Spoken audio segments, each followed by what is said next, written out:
Bonjour à tous, amis de l'angoisse.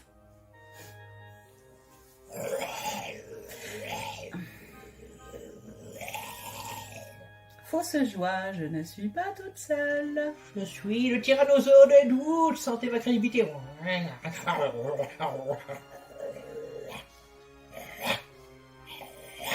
Au coucher. Merci. Donc, aujourd'hui, 10 octobre 1924, la naissance de Ed Wood. Ça va être une vidéo fort intéressante, une adresse fort intéressante et surtout un personnage fort intéressant pour un intéressement intéressant. C'est formidable. C'est intéressant. Allez, go. Let's go. Le père de Ed Wood, Edward Senior, a travaillé pour le service postal américain comme gardien. Cela a obligé la famille à déménager plusieurs fois à travers les États-Unis. Ils se sont installés à Poughkeepsie, New York, où Ed Wood est né le 10 octobre 1924. Oui, je sais, il y a comme un parasite sur la vidéo. Parasite, film qui a remporté l'Oscar. Bref, n'en tenez pas qu'à. Le petit Ed Wood va vivre une drôle d'enfance. D'après sa seconde compagne, Katie O'Hara, sa mère Liliane l'habillait en fille. Un peu comme Peter Cushing. Les pauvres. Parce que, bien sa mère Liliane avait toujours souhaité avoir une fille. Et c'est pour ça que, à l'âge de 4 ans, on le voyait déjà déambuler dans le voisinage, habillé avec des robes, ce qui en fit par la suite un travesti épris de la sensation de l'angora sur la peau. Ce n'est pas de l'angora! Durant son enfance, Ed Wood s'intéresse aux arts de la scène et à la pulp fiction. Ah, ah, je savais bien! Tiens, Ed Wood, il aime Tarantino! Ed Wood, Oui, alors? il est né en 1924. Ah oui, c'est vrai que vous êtes mort quand c'est sorti. Je peux finir maintenant? Oui, allez. Donc, Ed Wood adorait tous les films, en particulier les westerns et tout ce qui concernait l'occulte. D'ailleurs, Buck Jones et Bela Lugosi sont ses deux premières idoles. Le jour de son 12e anniversaire, en 1936, le petit Ed Wood se verra offrir une caméra, un Kodak ciné spécial pour être plus précis. Oui. Ne prêtez pas attention, tout va bien. D'ailleurs, le moment le plus important, un de ces moments dont il est le plus fier d'avoir filmé, c'est lorsque le Edinburgh, très très connu, survolait alors la ville de Poughkeepsie. Et s'il vous plaît, appelez les secours. Sauvez-moi! En 1942, Ed Wood va s'engager dans le corps des Marines des États-Unis d'Amérique, quelques mois après l'attaque de Pearl Harbor. Seigneur, ça va être dur. Il est affecté au 2e bataillon de défense et atteindra assez vite le rôle de caporal. Malheureusement, il va devoir démissionner suite à des fausses informations qu'il aura données à l'armée, ce qui le contraindra à travailler majoritairement dans les bureaux. Il faut savoir que sa plus grande crainte, enlève-moi ça, était non pas d'être tué, mais d'être blessé, car il avait peur que le médecin, en voulant le soigner, ne découvre qu'il portait sous sa tenue un soutien-gorge et une culotte. J'avoue que ça aurait été plutôt cocasse. Sauvez-moi par pitié. De retour aux États-Unis en 1946, Ed Wood déménage en Californie et il commence à proposer ses services aux producteurs. Il obtient finalement la direction d'un projet tiré du livre de Kristen Jorgensen sur la transidentité. Malheureusement, le projet ne peut pas aboutir. Et on demande à Ed Wood d'écrire un scénario original. c'est en 1952 que Ed Wood va être présenté à un de ses acteurs fans de jeunesse, Bela Lugosi, par un de ses amis et collègues, Alex Gordon, qui était alors colocataire de Wood à l'époque.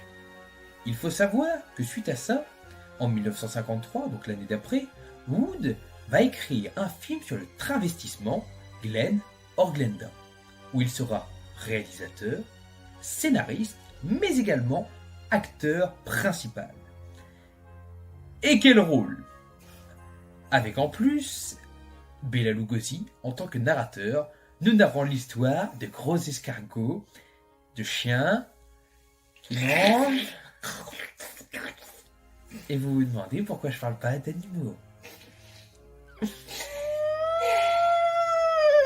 Par la suite, Ed Wood réalisera plusieurs petits films, dont La fiancée du monstre en 1955, qui accumulera les maladresses scénaristiques et techniques, notamment avec l'insertion d'images d'archives n'ayant rien à voir avec le film. T'imagines si on faisait ça, non? Ça serait chelou, non? Ouais, ça ressemblera à rien. Tu faisais la libellule, là?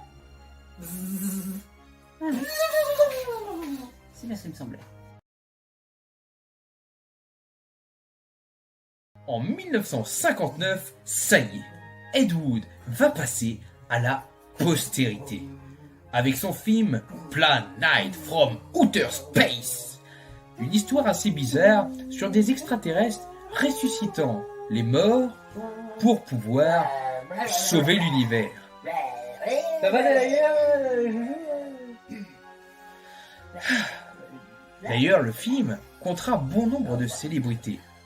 Light Talbot, qui était surtout connue pour des serials et des westerns des années 40. Également la présentatrice Vampira, qui a eu tout un débat avec Elvira, à qui elle aurait volé le concept. Enfin, Elvira aurait volé à Vampira, dans ce sens-là.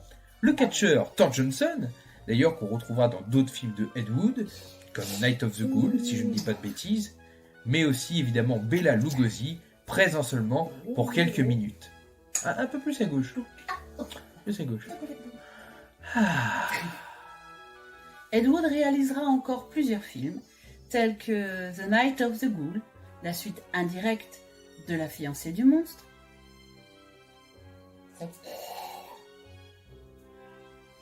et The Sinister Urge.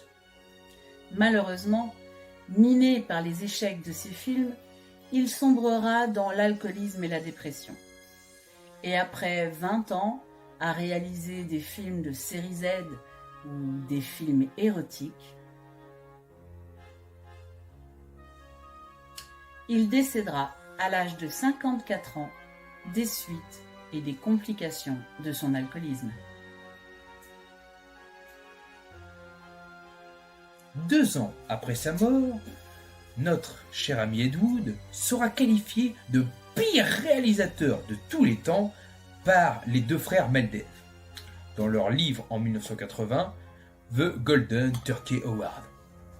Néanmoins, par la suite, eh bien, sa filmographie sera revue par des fans et on le verra enfin à sa juste valeur.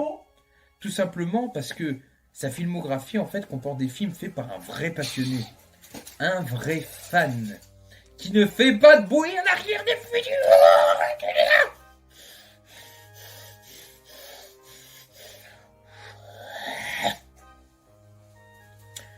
Ce sera d'ailleurs, je suis occupé à tourner. Ce sera d'ailleurs bien fait en fait, surtout par Tim Burton, qui produira en 1994 un film biographique avec Johnny Depp dans le rôle d'Ed Wood, qui remportera pas moins de 2 Oscars. C'était tout de même le minimum qu'il fallait faire pour un réalisateur aussi passionnant et attachant que Ed Wood. Tu m'auras fait chier tout le long! Oui, je boude. Ed Wood a souvent séché l'école afin d'aller voir des films. Et il récupérait les plans fixes qui étaient souvent jetés à la poubelle pour agrandir sa collection. Et moi je suis magicien. T'as un truc, je peux prendre à la main, je fais... Et là, c'est la pluie. Wood s'est parfois présenté sous certains autres pseudonymes, tels que Angora, en référence à l'Angora, donc son textile féminin préféré, ou encore Agdoftelmik, qui en fait est tout simplement sa boisson préférée à l'envers. Vodka Gimlet. Tu n'es pas discrète. Tu le sais pourtant. Ed Wood et Bela Lugosi étaient très bons amis. Ed Wood a aidé Lugosi pendant les pires instants où il était dans sa dépression et dans sa toxicomanie qui était due à son addiction à la morphine, car celui-ci souffrait beaucoup d'une sciatique débutante. La fiancée du monstre sera le seul film qui lui permettra de dégager des bénéfices de son vivant. C'est bon, t'as compris la leçon ? Vas-y, tu peux aller jouer.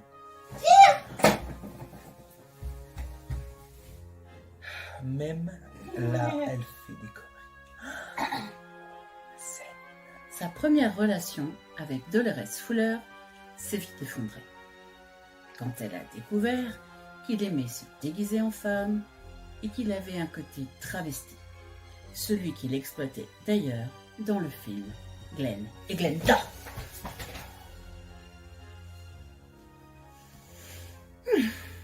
Notre Ed Wood sera marié à Norma McCarthy pendant moins d'1 an. Ils se rencontreront lors du film La fiancée du monstre.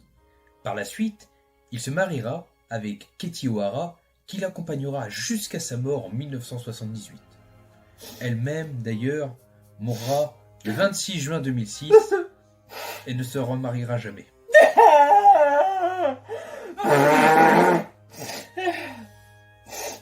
Pourquoi je te demande d'avoir les Kleenex d'habitude ?